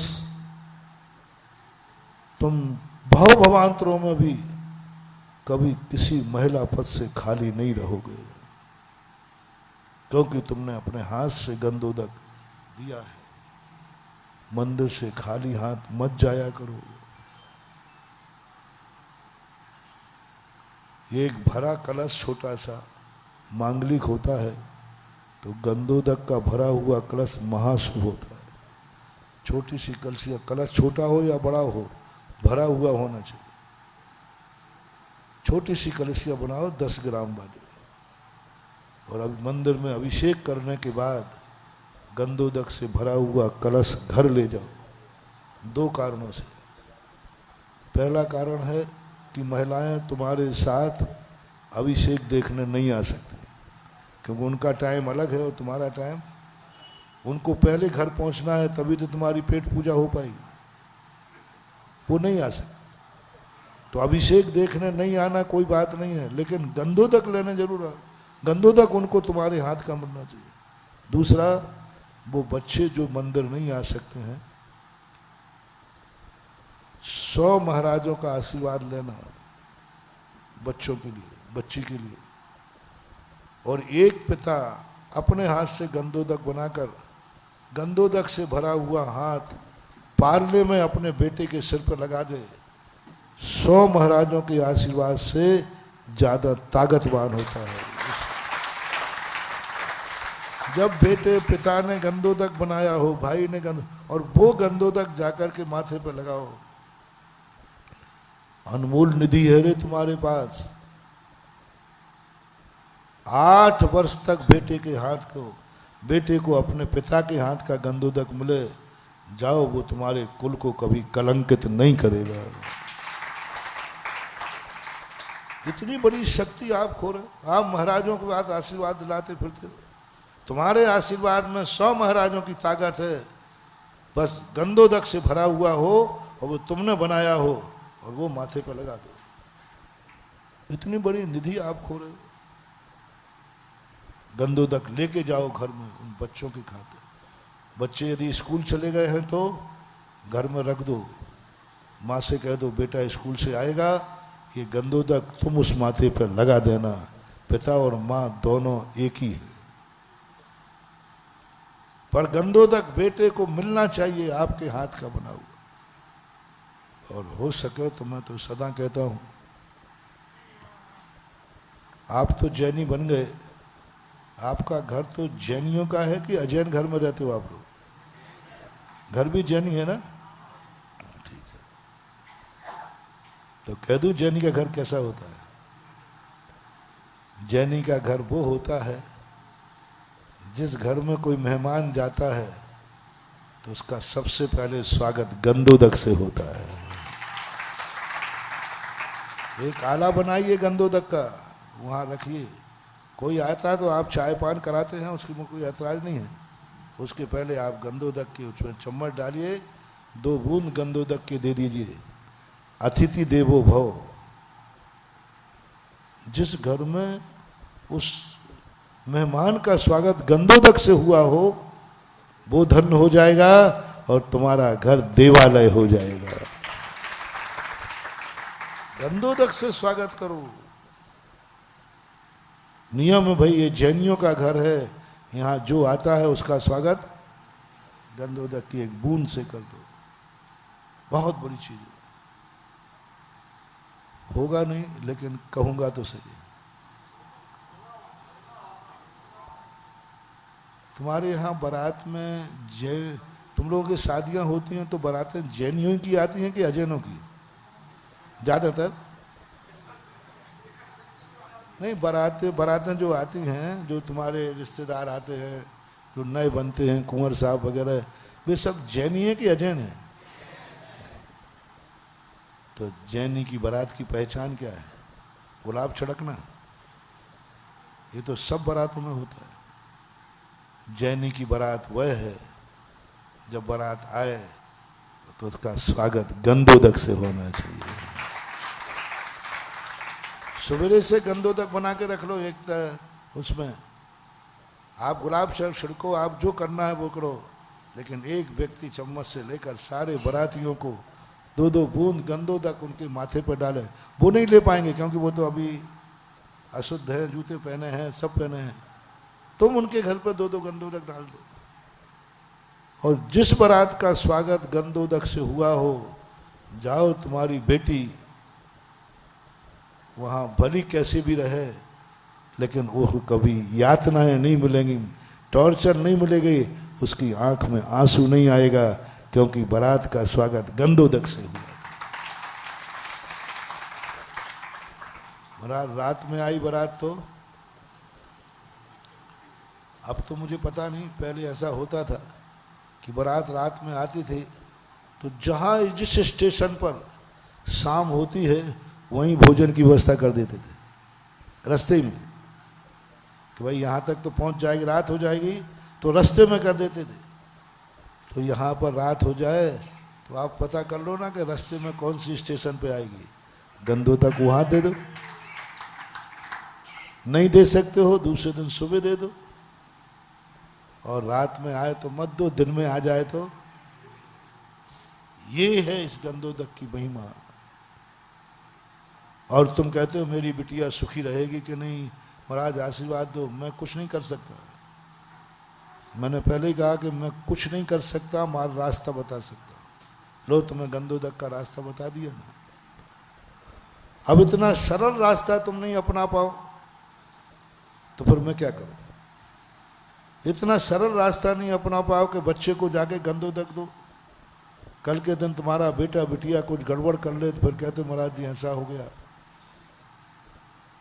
आप उसको गंधोदक। तो ये कार्य तो चलो, पहली शर्त, पहली इच्छा पूरी हो सकती है कि बरुआ सागर में आज के बाद घर का कोई सदस्य जो एक चूल्हे पर रोटी खाता है, एक चूल्हे पर रोटी खाता है, वही पुरुष उस चूल्हे पर जितनी महिलाएं रोटी बनाती हैं उनको अपने हाथ से गंदोदक बना करके मिलना चाहिए, उनको देना। बाहर की छूट है, बीमारी हाली की छूट है, बस ये 2 छूट है। और मैं कहता हूं मेरा आशीर्वाद यूं चाहिए कि अंदर से नहीं, इसे तो मैं दे दूंगा, हाँ खुश रहो खुश रहो, ये तो अंदर का चाहिए। तो बरुआ सागर में तो नहीं मिलेगा, मालूम कहाँ दूंगा। अब जब आप लोग कोई के यहाँ शादी ब्याह होता है ननिहाल में ससुराल में, तो आप लोग घर में मीटिंग करते हो, भाई जाना तो सबको है लेकिन घर में कौन रहेगा, घर की देखभाल को, तो बैठकर किसी ना किसी का फैसला करते हो, एक ना कोई एक रुकेगा। ऐसा ही मैं चाहता हूं कि आज के बाद बरुआ सागर में कहीं तुम्हारे ननिहाल में ससुराल में मैं पहुंचूं और वहां के लोग कहे महाराज जी हमारा भांजा नहीं आया। मैंने कहा नहीं आया तो मैं क्या करूं? बोले आपकी बदौलत। भाई मैंने क्या किया? बोले आप वो सिखाए थे ना कि महिलाओं को अभिषेक घर के पुरुष के हाथ का मिलना चाहिए, तो वो इसलिए नहीं आया कि कल महिलाओं को अभिषेक कौन देगा। इसलिए अभिषेक करने के लिए, घर की महिलाओं को अभिषेक देने के लिए वो रुक गया। ओहो, अभिषेक के लिए रुक गया, दादी के लिए रुक गया। कल दादी को अभिषेक कौन देगा? मेरी दादी है, अपन सब चले जाएंगे तो कौन देगा गंदा? पर पुरुषों के सामने जाएगी क्या दादी? नहीं नहीं, मैं बारात में नहीं जाता हूं, तुम लोग जाओ। ओहो, जब वो रिश्तेदार ये बात मुझे सुनाएगा, उस समय जो मेरा आशीर्वाद देगा वो 100 जन्म तक फलेगा। उस समय मेरा सीना 56 इनका होगा। बरुआ सागर वो है जो अपने परिवार को गंदोदक देने के लिए ननिहाल की बारात भी छोड़ देते हैं। ये बलिदान, पूरी जिंदगी भर अभिषेक करना उसका पुण्य, और तुमने अभिषेक के लिए बारात छोड़ दी, उस दिन का पुण्य जिंदगी भर के पुण्य से ज्यादा होगा। तो लो, मैंने ये भी बता दिया मेरा ओरिजिनल आशीर्वाद कब मिलता है।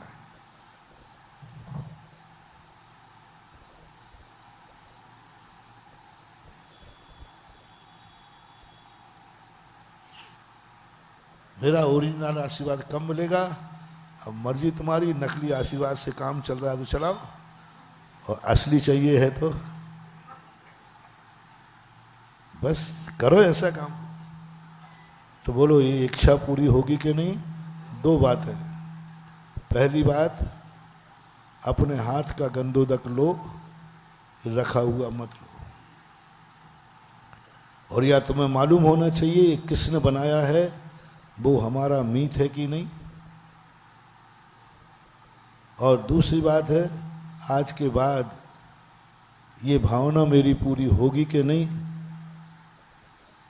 कि हर महिला को घर में घर का पुरुष वर्ग जाकर के अभिषेक करके गंदोदक देगा। जल्दी बोलो, मैंने अभिषेक विधि अभी बताई नहीं। हाथ उठा के बताया।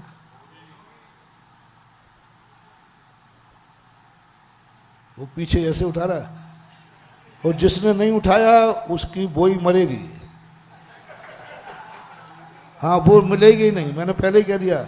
माँ को नहीं दिया तो माँ नहीं मिलेगी, पत्नी को नहीं दिया तो पत्नी नहीं मिलेगी, बहन को नहीं दिया तो बहन नहीं मिलेगी।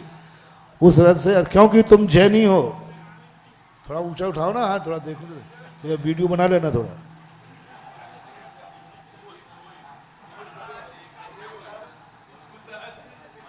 वो कुर्सी पर बैठा है,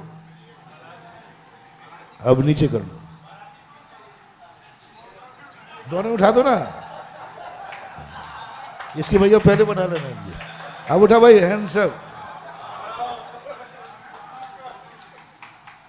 बहुत बड़े तुम्हारे हित की बात कर रहा हूं। अब यदि ये तुमने कर लिया, चमत्कार देखना तुम 6 महीने में देख लेना। मेरी बात को मैं सदा कहता हूं कि मेरी बात सुनो, प्रैक्टिकल करके फिर मान लेना। जो जो मैंने अभी तक गंधोदक की महिमा बताई, ये तुम खुद करके देखना, तुम्हारी जिंदगी में घटित होगा। कोरोना के समय मैंने शांति धारा को चुनौती दी थी भगवान को। जिनके नाम की शांति धारा हुई, 98% रिजल्ट सही रहा, 2% नहीं बचा। 2% मात्र 100 लोगों की कराई, उनमें 2 लोगों को नहीं बचा पाए। 98, क्योंकि अब उनके लिए अपन क्या, हाँ मैं कह रहा हूं बहुत बड़ी चीज है, बहुत सस्ती चीज है, सरल चीज है। अब ये विधि आपको अब बोलो, हम बाहर को छोड़ करके, बोलो, हाली बीमारी छोड़ करके 7 बजे के पहले यदि बाहर जाना है तो इन तीनों प्रसंगों को छोड़ करके हम प्रतिदिन अभिषेक करेंगे और घर गंधोदक ले जाएंगे। बस ये बहुत बड़े कार्य। अब आपकी विधि बताता हूं। किसने नहीं लिया नियम वो हाथ उठाए, किसने अंटी बांध के लिया है वो हाथ उठाए। देखो गड़बड़ मत करना, गुरु से कपट मित्र, सुनो सुनो, गड़बड़ मत करना। गुरु से कपट, मित्र से चोरी, या हो निर्धन या हो कोड़ी। बाद में गड़बड़ मत करना, अभी बोल दो महाराज मैंने नियम नहीं लिया है।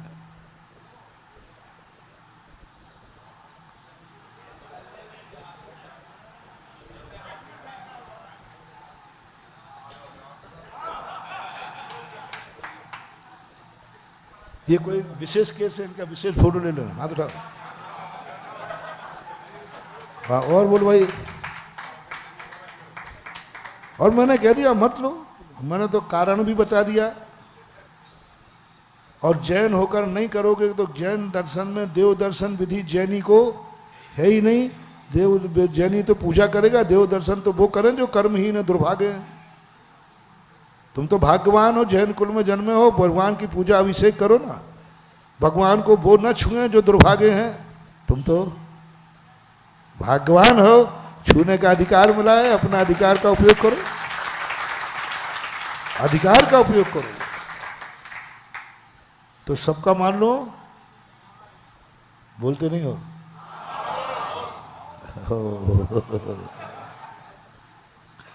अब अभिषेक के संबंध में आप लोगों के यहाँ घर के कपड़े पहन के आते हो कि मंदिर के? मंदिर के कपड़ा कभी मत पहनना। दूसरा का उतारा हुआ अभिषेक नहीं करना।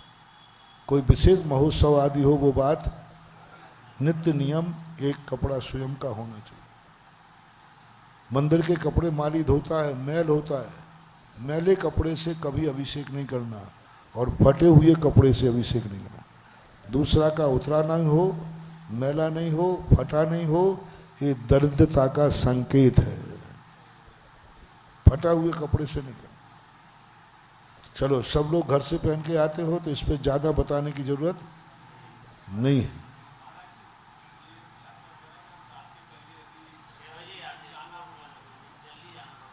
हमने पहले कह दिया 7 बजे के पहले जाओ तो चले जाओ।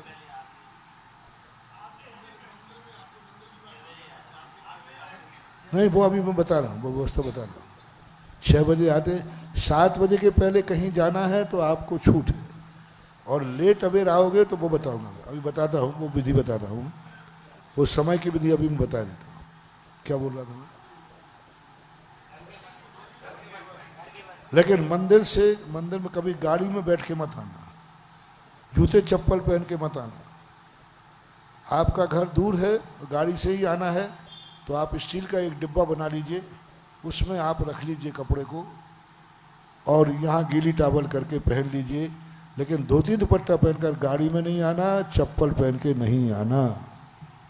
क्योंकि गाड़ी से आने पर कोई प्रकार की शुद्धि नहीं रहती। अब आपको मैं बताता हूं मैं अभिषेक कब होना चाहिए। जब चाहे तुम अभिषेक करते हो। कोई 6 बजे आ गया, उन्होंने उठाया, ठाकुर जी जय हो।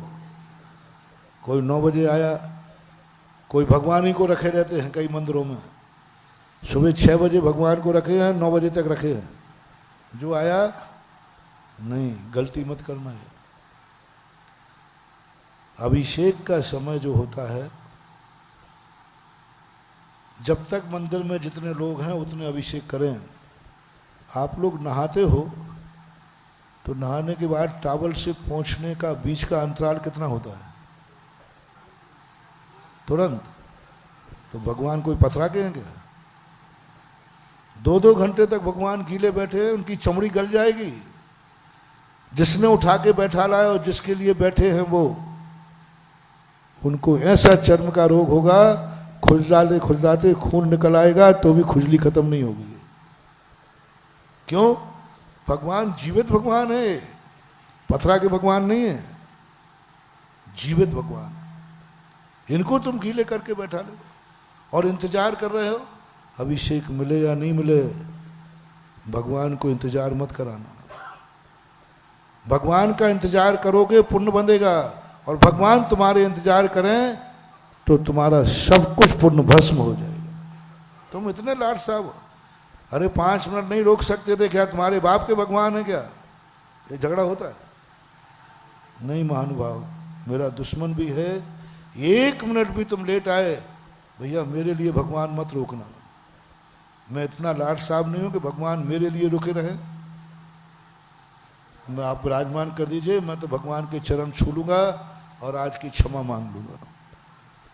अभिषेक छूटे तो छूट जाए, लेकिन भगवान तुम्हारा इंतजार न कर पाए, ये ध्यान रखना। तुम्हारे लिए भगवान न बैठे रहे। इतनी गलती कभी मत करना। कोई को इंतजार करने के लिए नहीं करना, एक समय पे अभिषेक करो। मैंने कहा ना, ये अभिषेक की क्रिया खतरनाक है। जिस समय तुम अभिषेक कर रहे हो उस समय घर में कोई सूसू कर रहा है, पोटी कर रहा है, चाय पी रहा है, सो रहा है। लाइलाज तुम्हारे जीवन में संकट आएगा, क्योंकि वो कार्य तुमने अभिषेक के समय किया है। जिस समय मंदिर में अभिषेक चलता था, ये नक्काड़ खाने होते थे ना, वहाँ घंटा लगता था। घंटे का अर्थ क्या होता था? सबको सावधान, भगवान के अभिषेक का समय हो गया, तुरंत बाथरूम बंद कर दो। तुरंत भगवान के अभिषेक के समय सो रहे हो तो उतनी देर के लिए उठ जाओ, बाद में सो जाना। गलती मत करना महानुभाव, बहुत खतरनाक समय है। अभिषेक के समय तुम घर में बैठे हो, सो रहे हो, खा पी रहे हो, बना सकते हो, खा नहीं सकते। बनाने में कोई आपत्ति नहीं है, खाने में आपत्ति। गलती नहीं करना, बहुत नकारात्मक। इधर अभिषेक चलता है, मंदिर की वर्गणाएं जैनियों के घर में घुस जाती हैं।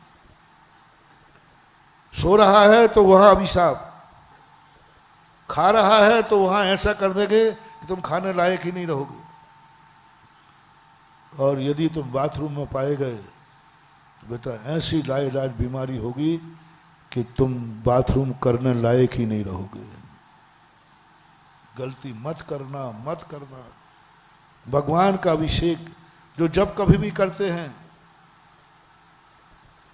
उनको घर घर जाके सूचना देना चाहिए, मैं इतने बजे अभिषेक करूंगा, आप लोग ये कार्य नहीं करना। पहले सूचना दो फिर करो। नित्य नियम अभिषेक की बात कर रहा हूं। इसलिए मंदिर का ऐसा अभिषेक का समय रखो, और जो अभिषेक का तुम समय रखोगे उसमें बहुत शक्ति है। मान लीजिए आपने अभिषेक का समय निश्चित कर दिया, 6 महीने में ये काल आपको सिद्ध हो जाएगा। कैसे हो जाएगा? आप ट्रेन में हैं, आपको बाथरूम जाना है, तुरंत देखा नहीं अभी तो 7 बजे हैं, इस समय मेरे मंदिर में जिनेन्द्र देव का अभिषेक, इस समय तो नहीं जाऊँ। 15 मिनट के लिए आपने बाथरूम रोक लिया आपको ट्रेन में बैठे हुए भी अभिषेक का पुण्य बंद हो गया। आप किसी व्यापारी के यहाँ हैं तो उन्होंने कहा साहब चाय पी लीजिए। नहीं साहब 15 मिनट बाद पीऊँगा। बोले क्यों? इस समय मेरे नगर में जिनेन्द्र देव का अभिषेक चल रहा है, मैं इस समय कुछ पीऊँगा नहीं। महानुभाव, भगवान उस समय कहेगा क्या बात है? वो दुकानदार का मेरे तो बाजू में मंदिर है तो भी मैं ध्यान नहीं दिया। तुम्हारे बरुआ सागर में ऐसा प्रभाव है भगवान का कि तुम दिल्ली में भी अभी अभिषेक का कर रहे हो। ओह, भगवान कहेगा तूने मुझे दिल्ली तक पहुंचा दिया, तूने मुझे ट्रेन में भी पहुंचा दिया, तूने मुझे ट्रेन में भी ध्यान रखा, तूने मुझे व्यापारी के सामने ध्यान रखा। जा, जब तू मंदिर में बाहर मेरा ध्यान रख सकता है तो तू भी बरुआ सागर से जब भी बाहर जाएगा मैं भी तेरा ध्यान रखूंगा।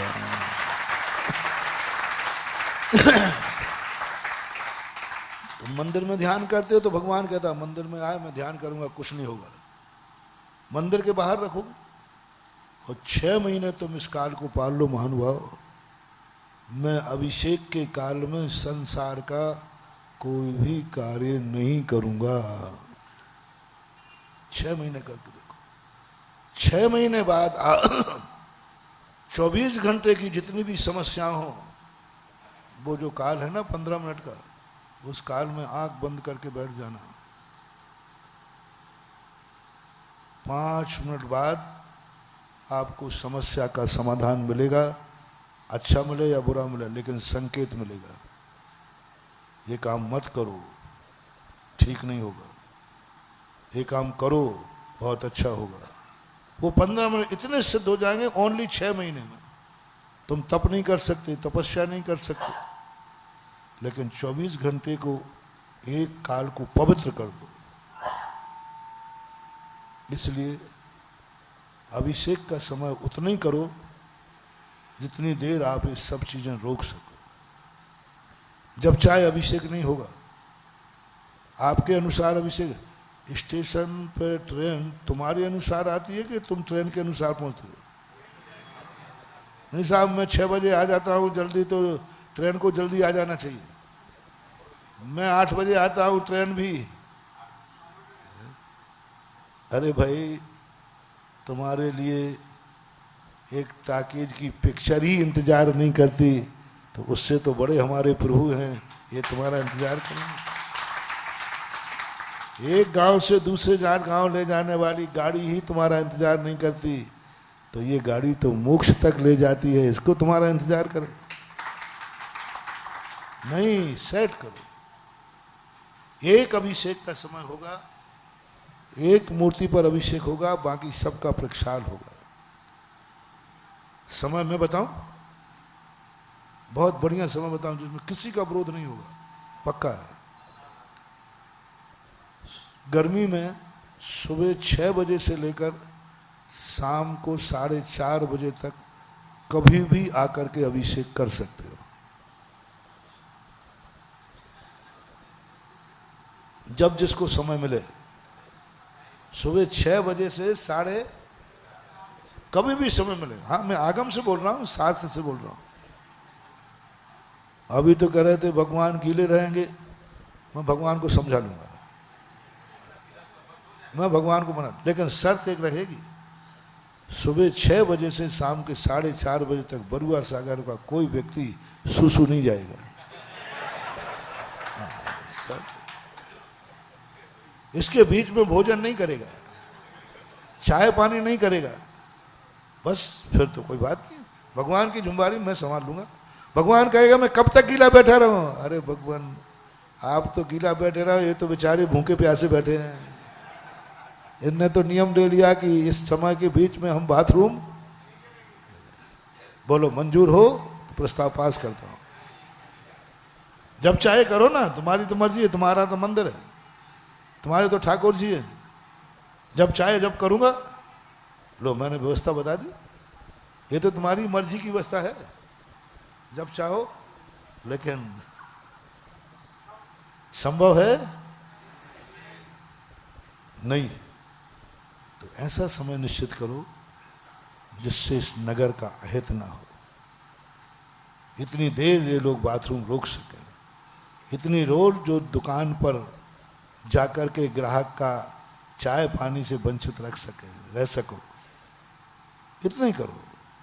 तो एक समय निश्चित करो कि इस समय पर, और अकेले तुम लोग अभिषेक करते हो ना, कुछ नहीं होता। आए ठाकुर जाओ, एक की भावना है। आपने देखा भीड़ बढ़ती है तो बोली बढ़ती है, और भीड़ नहीं हो तो तुम लोग क्या कहते थे? मैं भी कहता था, अरे देखो ईमान कसाई के लिए बोली लेता है। बाद में जब मैंने पढ़ा, अरे ईमान कसाई नहीं है, जितनी ज्यादा भीड़ होगी, एक व्यक्ति अभिषेक कर रहा है, उस गंधोदक में कितने की भावना है? एक की। और 1000 लोग देख रहे हैं एक साथ, और जैसी पहली धारा छोड़ी, कितने की भावना है? ठीक है। तो वो गंधोदक जो अकेले में किया था, भगवान वही है, और 1000 लोगों की दृष्टि उस पर पड़ी है, वो गंधोदक 1000 गुना ताकतवान होगा। चक्रवर्ती कभी अकेले में अभिषेक नहीं करता था, पूरे परिवार को, पूरे नगर को बुलाता था, बैठो यहां। बोले साहब आपको अभिषेक करना, मुझे क्यों बैठा रहे हो? बोले अभिषेक तो मैं करूंगा, लेकिन गंधोदक में ताकत तुम्हारे द्वारा आएगी। अब जब सामूहिक जब अभिषेक होता है, बहुत महानुभाव, बहुत शक्तिशाली होता है। जितना समूह होगा, पूरी समाज एक साथ बैठो और अभिषेक देखो, और वो गंधोदक आप लोग ले जाए, देखो क्या शक्ति होती है। अभिषेक तो सभी मंदिरों में होते आए हैं, लेकिन सामूहिक अभिषेक मैं आज 20-25 साल से कर रहा हूं, ललितपुर का भाई है। क्या मंदिर की समृद्धि बढ़ी है और क्या समाज की समृद्धि बढ़ी है। जो 5000 देने लायक नहीं था, वो आज 5 लाख बोलने में पीछे। किसकी समृद्धि? मात इसकी समृद्धि है। सामूहिक अभिषेक, एक साथ अभिषेक करो। हर मूर्ति का अभिषेक होना जरूरी, सबका प्रक्षाल कर दो। जो पांडव शिला पर हो उनका अभिषेक होना चाहिए। क्या समय निश्चित करें? गर्मी का अलग, सर्दी का अलग।